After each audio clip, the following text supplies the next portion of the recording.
ତାହେଲେ ବର୍ତ୍ତମାନ ଜାଣିବା ସରକାରୀ ହୋମିଓପାଥି କଲେଜ ଗୁଡ଼ିକ ବିଷୟରେ। ଡାକ୍ତର ଅଭିନ୍ନ ଚନ୍ଦ୍ର ହୋମିଓପାଥି କଲେଜ ରହିଛି ଭୁବନେଶ୍ୱରରେ।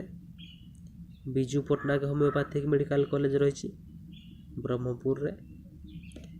ସେଭଳି ଉତ୍କଳମଣି ହୋମିଓପାଥିକ୍ କଲେଜ ରହିଛି ରାଉରକେଲାରେ। ମୟୂରଭଞ୍ଜ ହୋମିଓପାଥିକ୍ କଲେଜ ରହିଛି ବାରିପଦାରେ।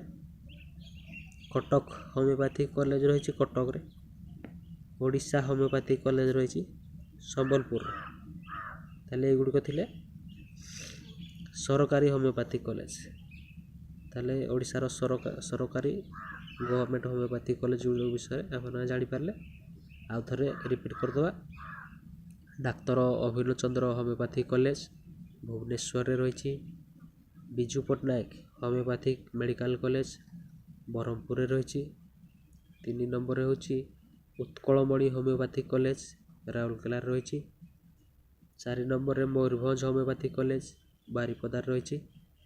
କଟକ ହୋମିଓପାଥିକ୍ କଲେଜ କଟକରେ ରହିଛି। ସେହିଭଳି ଆପଣଙ୍କର ଓଡ଼ିଶା ହୋମିଓପାଥିକ୍ କଲେଜ ସମ୍ବଲପୁରରେ ରହିଛି।